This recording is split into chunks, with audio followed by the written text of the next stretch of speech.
ॐ सहनाववतु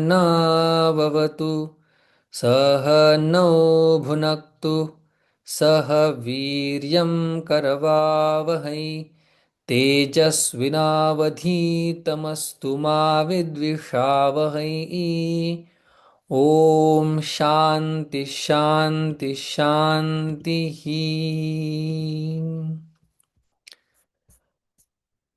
सच्चिदानन्दरूपाय विश्वोत्पत्त्यादिहेतवे तापत्रयविनाशाय श्रीकृष्णाय वयं नुमः।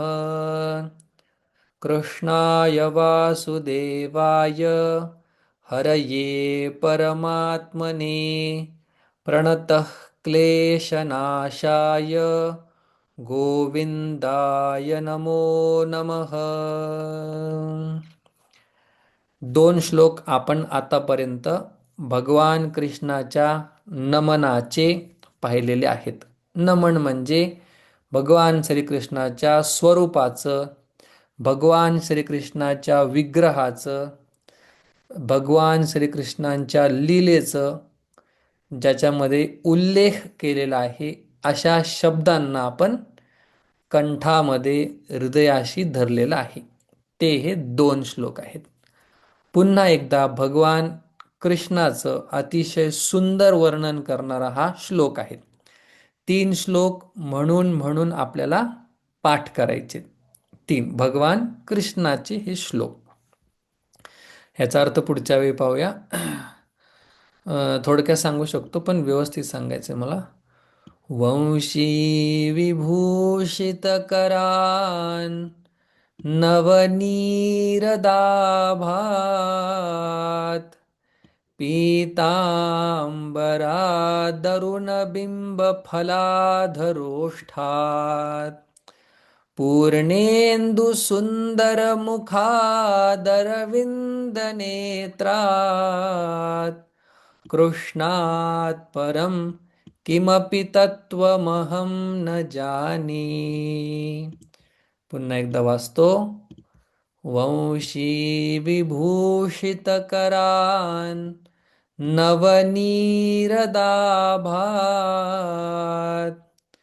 पीतांबरादरुणबिंबफलाधरोष्ठात् पूर्णेन्दुसुन्दरमुखादरविन्दनेत्रात् कृष्णात् परं किमपि तत्त्वमहं न जाने. वेदांताच्या उच्च शिखरावरती गेल्यानंतर पुन्हा एकदा सगुण भक्तीमध्ये सुस्नात स्नान करणारे मधुसूदन सरस्वती यांनी लिहिलेला हा श्लोक आहे. आता आपल्याला वाटतं वेदांत म्हणजे सगळं जगत मिथ्या झालेलं आहे, त्यांना जग नावाचा पदार्थच नाही, मग ते देव मूर्ती कसं काय मानतात. मग मधुसूदन सरस्वतीजींचंच सुंदर वाक्य आहे. काय वाक्य आहे ऐका. मधुसूदन सरस्वतीजींचं सुंदर वाक्य ज्याला वारकरी संप्रदाय असं मूर्धन्य स्थानी मानतो. काय आहे ऐका. भक्त्यर्थम कल्पितम द्वैतम अद्वैतात अपि सुंदरम. काय वाक्येत. भक्त्यर्थम कल्पितम द्वैतम अद्वैतात अपि सुंदरम. अर्थ आहे भक्त्यर्थम भक्तीसाठी, भक्त्यर्थम कल्पितम मानलेलं, द्वैतम दोन पदार्थ दोन सत्ता, अद्वैतात अद्वैतापेक्षा सुंदर आहे. हे का नाही. म्हणजे एक आहे अद्वैत, जगच नाहीये, आणि एक आहे द्वैत, जीव आहे, जगत आहे, ईश्वर आहे, सगळं काही आहे. द्वैत आहे, भेद आहे. असं या दोघांमध्ये सत्य द्वैत पण श्रेष्ठ नाहीये, नुसतं अद्वैत पण श्रेष्ठ नाहीये, पण भक्ती करण्यासाठी केलेलं स्वीकारलेलं खोटं द्वैत अद्वैतापेक्षा सुंदर आहे. आता हे आम्हाला असलं काय कळत नाही, आम्ही तुमचा तिसऱ्यांदा चौथ्यांदा क्लास असतोय. सोपं सांगा, आपली जी लेणी आहे वेरूळची, अजिंठा लेणी, तिथं काय आहे? मंदिर आहे. ते मंदिर काय आहे? ज्ञानोबा अमृतानुभवामध्ये दिलेला दृष्टांत आहे हा. माऊली असं म्हणतात, जसं ते अजिंठा वेरूळला आपली लेणी अजिंठ्याला, तर एकाच अखंड दगडामध्ये काय केलंय त्यांनी? मंदिर कोरलंय. आत्ता जरी कोरायचं म्हटलं तरी शक्य नाहीये ते. त्यावेळी त्यांनी एक अखंड डोंगरामध्ये दगडामध्ये काय? मंदिर. मंदिरामध्ये ती पिंड मोठीच्या मोठी. मंदिराच्या बाहेर आल्यानंतर ते हत्ती, दोन्ही दोन्ही बाजूला तुम्ही कधी गेला असाल तर बघा, दोन्ही बाजूला त्या थोड्याशा लेण्या. हे सगळं काय आहे? एक अखंड दगड आहे. मग जर आपण नुसतं दगड ठेवला असता तर आपल्याला आनंद आला असता का बघायला? कोणतरी गेलं असतं का वेरूळ ती लेणी बघायला? आता आपल्या इथं किती डोंगर आहे, आपण काय डोंगर बघायला जातो का? नाही जात. पण एकाच डोंगरामध्ये एक मंदिर, एक पिंड, बाहेरचा दरवाजा, ते दोन हत्ती अर्धे तुटलेले, मूर्त्या, लोक बघायला पळतात का? तर अखंड एक डोंगर त्यांनी कोरलेला आहे, कुठूनच काय आणलेलं नाही बाहेरून. म्हणजे किती दिवस रात्र काम केलं असेल. सांगायचं काय आहे? अखंड डोंगर. अखंड डोंगर बघायला काय मजा नाही, कोण जात नाही. पण त्यात एकाच डोंगरामध्ये हत्ती, एकाच डोंगरामध्ये पिंड, एकाच दगडामध्ये मंदिर. मग आपण काय म्हणतो? हे बघा मंदिर, बघा मंदिर किती छान आहे. अरे बापरे, ही पिंड किती मोठी आहे, असं म्हणतो आपण. अरे बापरे, हे हत्ती किती विशाल आहेत. आता हत्ती, मंदिर, पिंड, हे दगडच आहे का नाही? आकाराला आले म्हणून आपण काय म्हणतो? हत्ती, आणि त्याचा आनंद घेतो आपण. पण खोटा हत्ती, खोटी पिंड, खोटं मंदिर, आहे का नाही? म्हणजे सगळं कल्पित आहे. आहे दगडच, पण आपण त्याला वेगवेगळी नावं दिली. तसं आहे परमात्माच, पण भक्तीसाठी, हा ही आमची मूर्ती भगवान कृष्णाची आणि आम्ही त्यांचे भक्त. म्हणजे भक्तही खरा नाहीये, मूर्तीही खरी नाहीये, पण एकात आनंद नाहीये, दोघात आनंद आहे. म्हणून भक्त्यर्थम कल्पितम द्वैतम अद्वैतात अपि सुंदरम, अशा विचारांचे अद्वैताचे सगळ्यात मोठे आचार्य शंकराचार्यजींनंतर मधुसूदन सरस्वतीजींना मानलं जातं, ज्यांनी भगवद्गीतेच्या 18 अध्यायांना 18 वेगवेगळी नावं दिली. ते मधुसूदन सरस्वतीजी, ते हा श्लोक लिहितात की भगवान श्रीकृष्णाशिवाय मला दुसरं तत्व नाही माहिती. अहो ब्रह्माचं काय झालं? मला भगवान कृष्णाशिवाय काय माहीत नाही. कृष्णात परम, कृष्णापेक्षा श्रेष्ठ, अहम, मी, किमपि, कोणतंही तत्व, तत्व, देव, ईश्वर न जाने, मला माहीत नाही. असं का बोलता तुम्ही?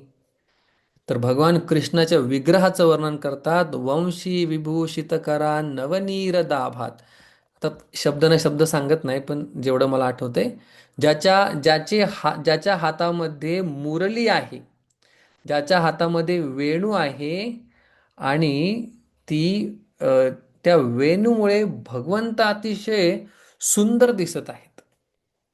मग वेणू नसल्यानंतर सुंदर नाही का? असं नाहीये, पण वेणूमुळे सोन्याला सुगंध आलेला आहे. ज्याचं वस्त्र पीतांबर आहे, पिवळं, ज्याचं अतिशय सुंदर असं वस्त्र आहे, पिवळा रंगच अद्वितीय आहे.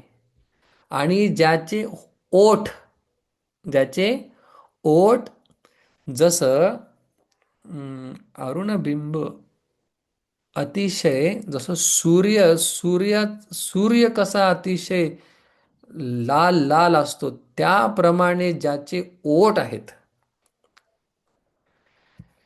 ज्याचं मुख कसं आहे, पूर्ण इंदू, इंदू म्हणजे चंद्र, आणि पूर्ण चंद्र म्हणजे जसं पौर्णिमेला चंद्र अतिशय पूर्ण असतो, त्याच्यामध्ये काहीही कमी नसते, अतिशय मनमोहक असतो, मनोहर असतो, मनाचं हरण करणारा असतो, असं ज्याचं मुख आहे.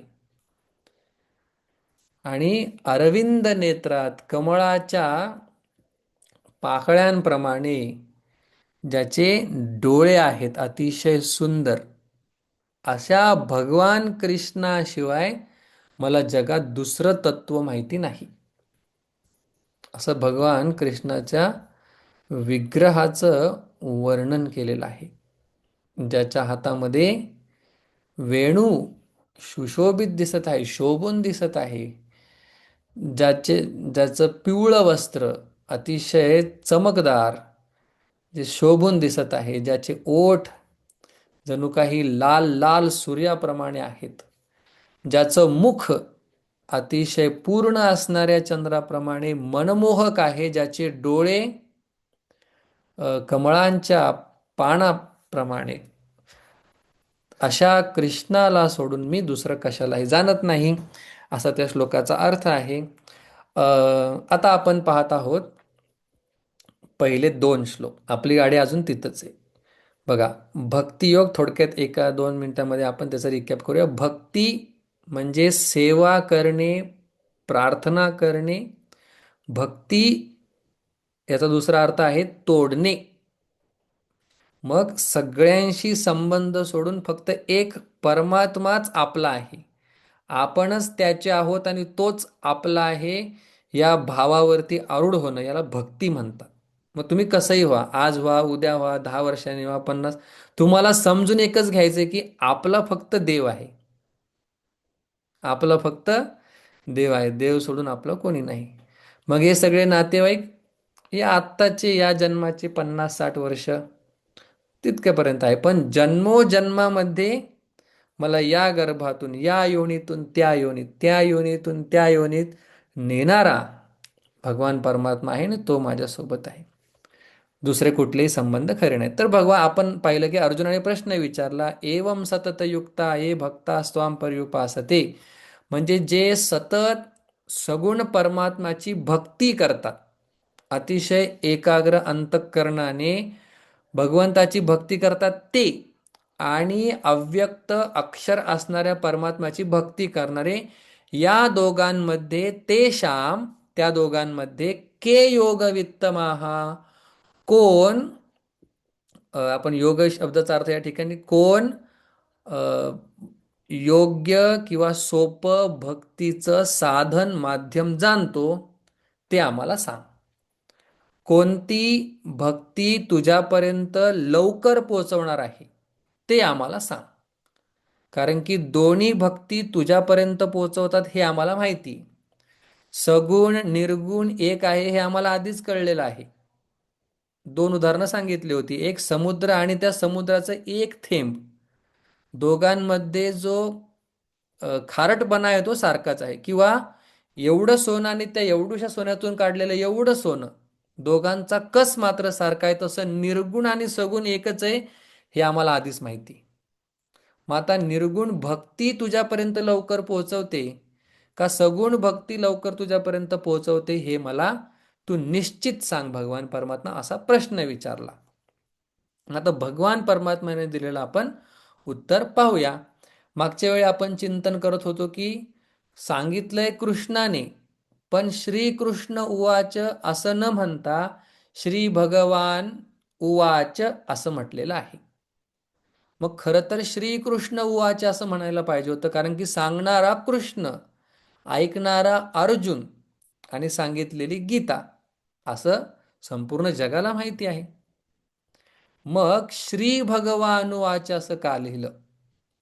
तर आपण मागे असं चिंतन केलं होतं की भगवान कृष्ण हे सुद्धा काय, त्या विष्णूचे, ते नारायणाचे अवतार आहेत. जसं भगवंताचे 10 अवतार झाले, 10, 9, नाही 10, 11वा बाकी कलकी, if I am not wrong, म्हणजे एक अवतार बाकी आहे कल्की. ओके. मग त्या सगळ्या अवतारांपैकी एक अवतार भगवंताचा आहे. मग उद्या कोणी उठून म्हणेल की मी भगवंत आहे का नाही? आता म्हणतात सुद्धा काही लोक की हेच देव आहेत असं म्हणतात. मग भग शब्दाची एका पुराणामध्ये व्याख्या केलेली आहे. भगवान शंकराचार्यजींनी ती व्याख्या भाष्यामध्ये 3ऱ्या अध्यायामध्ये दिलेली आहे. भगवान श्री ज्ञानोबारायांनी ती व्याख्या 6व्या अध्यायाच्या इंट्रोडक्शनमध्ये दिलेली. भगवान कोणाला म्हणतात? भग शब्दाचा अर्थ आहे 6 गुण. मग हे 6 गुण ज्याच्या ठिकाणी अ, भरपूर प्रमाणात आहेत, थोडक्यात नाही, भरपूर प्रमाणात आहे तो भगवंत. बघा आपला विचार काय चाललाय. प्रश्न विचारला, कळलं कुठली साधना लवकर पोचवते, निर्गुण का सगुण? भगवंताचं उत्तर आपण पाहत आहोत. पण भगवंताचं उत्तर पाहण्याआधी भगवान म्हणजे काय याचं आपण चिंतन करत आहोत. भग शब्दाचा अर्थ 6 आणि वान म्हणजे जो त्याने युक्त आहे, 6 गुणांनी युक्त तो भगवान. भग 6, वान युक्त, धनवान तो खूप धनवान आहे म्हणजे धनाने युक्त, गुणवान गुणाने युक्त, मानवान मानाने युक्त है ना. तसं भगवान जो 6 गुणांनी युक्त आहे त्याला भगवान असं म्हणतात. मध्ये 6 गुण आपण थोडक्यात या ठिकाणी लिहूया, तुमच्या लक्षात राहावे म्हणून. सांगितलं तरी पण तुमच्या लक्षात राहील, पण लिहूया आपण. बघा, यश, यश म्हणजे कायम त्याला यशच, सक्सेस एक अर्थ. दुसरा अर्थ त्याची कीर्ती. यश म्हणजे नेम अँड फेम त्याला असं म्हणतो. यश, श्री, श्री शब्दाचा अर्थ होतो संपत्ती, म्हणजे गुणांची संपत्ती. किंवा अख्खं विश्व कोणाचं आहे हो? आपल्या त्या विश्वातलं एक देश, एका देशातलं एक राज्य, एका राज्यातला एक जिल्हा, एका जिल्ह्यातला एक तालुका, एका तालुक्यातलं एक गाव, एका गावातला एक तुकडा आपला आहे. अख्खं विश्व कोणाचं आहे? त्याचे. कोण श्रीमंत आहे? श्रीने युक्त, यश, श्री, औदार्य. मग आता याचं चिंतन भरपूर ठिकाणी केलेलं आहे. आता आपल्याला करण्याचं काय संबंध नाही, फक्त नावं आपल्याला माहिती असावी आणि त्याचा अर्थ. यश म्हणजे कीर्ती, जो कीर्तिवान आहे. भगवंताचं यश कोणीही गातं. इवन एथिस्ट जो भगवंतात विश्वास करत नाही तोही गात असतो कधी कधी. श्री, संपत्तीवान म्हणजे गुणांनी संपन्न आहे ना. सर्व गुण संपन्न तोची एक भगवंत जाण, असं प्रमाण आहे तुकाराम महाराजांचं. नाहीतर कोणाकडे काही गुण असतात, काही गुण नसतात. पण भगवंत असा ज्याच्या ठिकाणी सर्व गुण संपन्न. औदार्य म्हणजे जो उदार आहे. उदार आहे म्हणजे पुतणेलाही त्याने मोक्ष दिला, इतका तो उदार आहे. जी पुतना भगवंताला मारायला आली तिला सुद्धा मोक्ष दिला, इतका तो उदार आहे. यशस्वी अवतार. ज्ञान, भगवंत ज्ञानाचा सागर आहे. ज्ञान, ज्ञान ज्याच्याकडे काय होते,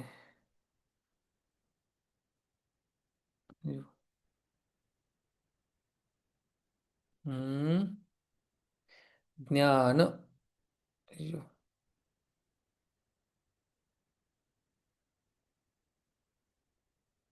एक मिनिट. ज्ञान ज्याच्याकडे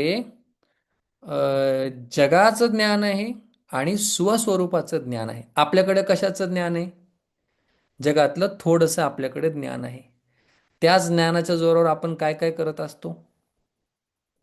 इकडे तिकडे आपण भांडत असतो किंवा मराठी भाषेत त्याला टेंभा मिरवत असतो म्हणतात. ज्ञान, ठीक आहे. भगवंताकडे दोन्ही ज्ञान आहे, स्वरूपाचं आणि संपूर्ण सृष्टी उत्पत्ती करण्याचं. असं म्हणतात की भगवंताने पहिला ब्रह्मदेवाला निर्माण केलं, महत्त्व. आणि त्या ब्रह्मदेवाने तप केल्यानंतर भगवंताने त्याला सृष्टी निर्मिती कशी करावी याचं ज्ञान दिलं. म्हणजे गुरूंचाही गुरु, ब्रह्मदेवालाही ज्ञान देणारा जो आहे तो भगवान परमात्मा आहे. यश, श्री, औदार्य, ज्ञान, वैराग्य. मग आता हे सहाही लक्षण रामाच्या ठिकाणी बसवता येतात, सहाही लक्षण कृष्णाच्या ठिकाणी बसवता येतात, सहाही लक्षण ज्ञानोबा ठिकाणी बसवता येतात, सहाही लक्षण तुकाराम महाराजांच्या ठिकाणी बसवता येतात. तर ते सगळं करता येतं, पण आपल्याला सध्या भगवान कृष्णांच्या ठिकाणी सहाही लक्षण आहेत. यश, श्री, औदार्य, ज्ञान, वैराग्य, ऐश्वर्य. ऐश्वर्य म्हणजे ही मायाशक्ती जी आहे ती क्षणात सृष्टी उत्पत्ती करते, क्षणात तिचा लय होतो, एवढं सामर्थ्य ज्याच्याकडे आहे, एवढं ऐश्वर्य ज्याचं मोठं आहे, तो भगवान परमात्मा आहे. मग समजा उद्या कोण जर उठून म्हटलं की मी भगवान आहे, मग ते चेक करायचं, यश आहे का, कीर्ती आहे का, आहे. चला, श्री, गुणांची संपत्ती आहे का, नाहीये, भगवान कॅन्सल, नाहीयेत तुम्ही भगवान. औदार्य, जे देत असताना कधी छोटं मोठं विचार नाही करत, सगळ्यांना, पुतणेलाही त्यांनी मोक्ष दिला, खर आणि दूषणांनाही मोक्ष दिला, रावणालाही दिला, सगळ्यांना ज्ञान, ज्यांच्याकडे स्वरूपाचं आणि जगत उत्पत्तीचं ज्ञान, वैराग्य, द्वारका भगवंताने, गोकुळ असं सोडून गेले भगवान. गोपिका इतक्या अत्यंत भगवंतावरती प्रेम करणाऱ्या, त्यांना सुद्धा, त्यांचा सुद्धा भगवंताने त्याग केला. आणि ऐश्वर्य, भगवंताची मायाशक्ती, ही ज्याच्याकडे आहे त्याला म्हणतात भगवान. आणि ते भगवान म्हणजे भगवान श्रीकृष्ण. ते आपल्याला दुसऱ्या अध्यायात कोण श्रेष्ठ आहे, आता खरं तर प्रश्न कोण श्रेष्ठ आहे असा नाही, हे क्लिअर करतो. कोण सगुण उपासक श्रेष्ठ आहे का निर्गुण उपासक श्रेष्ठ आहे हा प्रश्न नाही. ठीक आहे, हा प्रश्न का नाही, उत्तरावरून कळू शकतं प्रश्न काय होता. असं पहिल्या दिवशी दुसऱ्या दिवशी आपण म्हटलं होतं, उत्तरावरून कळेल की प्रश्न काय होता. मग भगवान सांगणार आहेत उत्तर, त्याच्यावरून कळेल की निर्गुण भक्त श्रेष्ठ का सगुण भक्त श्रेष्ठ असा प्रश्न नाही. निर्गुण उपासनेने तुझ्या जवळ लवकर पोहोचू का सगुण उपासनेने लवकर पोहोचू असा प्रश्न आहे. मग विचारले म्हणून भगवान सांगतात, मय्या वेश्यमनो ये माम नित्ययुक्ता उपासते श्रद्धया परयोपेताः ते मे युक्ततमा मताः. भगवान कृष्णाचं उत्तर आहे, जे सगुण भक्ती करतात ते श्रेष्ठ आहेत. बघा, ते म्हणजे ते भक्त, मे माझ्या मते, मताहा ते मे युक्ततमाहा मताहा, ते भक्त अत्यंत श्रेष्ठ आहेत. म्हणजे ती सगुण साधना अत्यंत श्रेष्ठ आहे. कुठली, तर आता त्याचा आपण विग्रह करूया. मुख्य आपण पाहिलं, भगवंताने उत्तर दिलं, ते मे युक्ततमा मताहा, ते भक्त माझ्या मते युक्त आहेत, परिपूर्ण आहेत. कुठले, आता विग्रह बघा, विग्रह म्हणजे संधींना वेगवेगळं करणारा. मयी आवेश मनः ये माम नित्ययुक्ताः उपासते श्रद्धया परया उपेताः ते मे युक्ततमाः मताः. अशा प्रकारे बघा, आता इथं विसर्ग नाहीये, पण इथं विसर्ग आला म्हणजे विसर्ग लोपची संधी झालेली आहे. अशा प्रकारे बघा, इथं नित्ययुक्त हा, इथं पण विसर्ग नाहीये, पण इथं त्यांनी विसर्ग आला. मग इथं प्रिंटिंग मिस्टेक झाली का, नाही. या ठिकाणी संधी झालेली आहे, ती संधी आपण संधी करून श्लोकामध्ये लिहिलं. मग कोण म्हणेल कशाला असं लिहिलं, आहे असंच लिहायचं होतं, तर नाही. इथं जर विसर्ग लिहिला तर वाचताना तो छंदोभंग होईल. म्हणजे आपल्याला जसं आता चांगल्या प्रकारे वाचता येतंय तसं वाचता येणार नाही. कोण म्हणेल काय फरक पडतोय वाचता आलं तर, आहे तसं लिहायला पाहिजे. मग तुम्ही लिहा असं आम्ही त्यांना सांगतो, बाबा गमतीने मग तुम्ही लिहा आता. पण त्याचं उत्तर असं आहे की संस्कृत शब्द जर आपल्या समोर आले तर आपल्याला ते लक्षात राहत नाही, नुसतं जर शब्द आले पुढे. पण तेच एका ट्यूनमध्ये असले, तेच जर एका चालीमध्ये असले तर आपल्या ते लक्षात राहतं. आपल्याला गाणे का लक्षात राहतात, पॅरेग्राफपेक्षा गाणे का लक्षात राहतात, कारण की गाण्यांना एक विशिष्ट ट्यून आहे, है ना. तसं मैया वेश्य मनो ये माम, ट्यून. मग ते जर विसर्गन संधी विग्रह लिहित बसले, ट्यून छंदोभंग होऊन जातो. म्हणून त्यांना कॉम्पॅक्ट दाबून बसवतात आणि आपल्या समोर प्रेझेंट करतात. हे अर्जुन, रुज नावाचा धातू आहे. अर्जुन शब्दाचा अर्थ जो अत्यंत सरळ आहे, ज्याच्या मनात तीडच नाही, ज्याच्या मनात वाईट येतच नाही, त्याला म्हणतात अर्जुन. वाईट म्हणजे वाकडेपणा नाहीये, कपट नाही मनामध्ये, स्वार्थ नाही मनामध्ये, तो अर्जुन आहे. रुजुत्वात अर्जुन जो अत्यंत सरळ आहे, युद्ध करा करा, मनामध्ये कपट नाही. बघा आता शब्दशः अर्थ आपण पाहूया. मई माझ्या ठिकाणी किंवा माझ्यामध्ये, सप्तमी विभक्ती, मई माझ्यामध्ये, मनः आवेश, आवेश एकाग्र करून, माझ्यामध्ये मन एकाग्र करून, नित्ययुक्ता नित्य युक्त होऊन, ये जे परया श्रद्धया ज्यांच्या ठिकाणी खूप श्रद्धा आहे. परया म्हणजे सगळ्यात श्रेष्ठ श्रद्धा आहे. श्रद्धा म्हणजे काय? गुरु आणि शास्त्र यांच्याविषयी अतूट विश्वास असणे याला श्रद्धा म्हणतात. पुन्हा ऐका ऐका, श्रद्धा म्हणजे गुरु आणि शास्त्र यांच्याविषयी अतूट विश्वास असणं, त्याला म्हणतात श्रद्धा. मग जे भक्त मन एकाग्र करून कुठे? माझ्या ठिकाणी अत्यंत पराकोटीच्या श्रद्धेने उपेतः युक्त होऊन माम उपासते, माझी भक्ती करतात, ते युक्ततमाः मे मताः, ते युक्ततमाः मे मताः, ते अत्यंत श्रेष्ठ असे योगी आहेत, किंवा तो मार्ग अत्यंत श्रेष्ठ आहे ज्या ठिकाणी पराकोटीची श्रद्धा त्यांच्या ठिकाणी आहे आणि त्यांनी भगवंताच्या ठिकाणी मन एकाग्र केलेलं आहे. अशी जी साधना आहे, असे जे भक्त आहेत, ते माझ्या मते श्रेष्ठ आहेत. अगदी सोपं. मग आता याचा विस्तार खूप होऊ शकतो, पण सांगायचा भाव एकच आहे की श्रद्धा पराकोटीची आहे. तुम्ही हे लक्षात घ्यायचंय. दगडात देव नाही हे येड्याला पण कळतं, आपल्याला दुसऱ्याने सांगायची गरज नाहीये. पण ऐका, दगडात देव आहे हे आपल्याला दुसऱ्याने सांगायची गरज नाही. तुम्ही दगडाची पूजा करताय, आम्हाला माहिती आहे ते. उपासना म्हणजे काय समजून घ्या. निकृष्ट वस्तूच्या ठिकाणी, ऐका, निकृष्ट वस्तूच्या ठिकाणी उत्कृष्ट श्रेष्ठ वस्तूची भावना करणं म्हणजे भक्ती आहे, म्हणजे उपासना आहे. मूर्तीमध्ये आपण मूर्ती न पाहता देव आहे असं पाहतो, केवढी मोठी भावना आहे. त्यालाच उपासना असं म्हणतात. की निकृष्ट, शंकराचार्यांची व्याख्या ही, निकृष्ट वस्तूच्या ठिकाणी उत्कृष्ट श्रेष्ठत्वाची भावना करणं ह्याला भक्ती म्हणतात. जसं आता आई, आपली आई आहे, आई काय आहे? स्त्रीच आहे. विचार केला तर स्त्रीच आहे ती. पण त्या स्त्रीच्या ठिकाणी ममत्वाची, मातृत्वाची भावना करणं काय आहे? भक्ती आहे का नाही. आपण आईला मातृदेवो भव असं मानतो, काय आहे? उपासना आहे.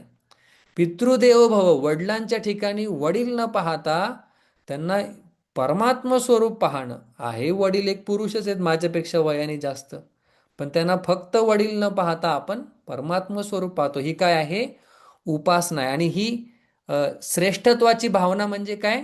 श्रद्धा. मग ज्याच्या ठिकाणी परया श्रद्धा, सगळ्यात मोठी श्रद्धा ज्याच्या ठिकाणी आहे, मी सांगितले श्रद्धा दोन ठिकाणी पाहिजे, एक गुरु आणि दुसरं शास्त्र. कोण म्हणेल कशासाठी श्रद्धा पाहिजे? तर गुरु आणि शास्त्र हे आपल्याला जे माहिती आहे त्याच्या विरुद्ध सांगणार आहेत.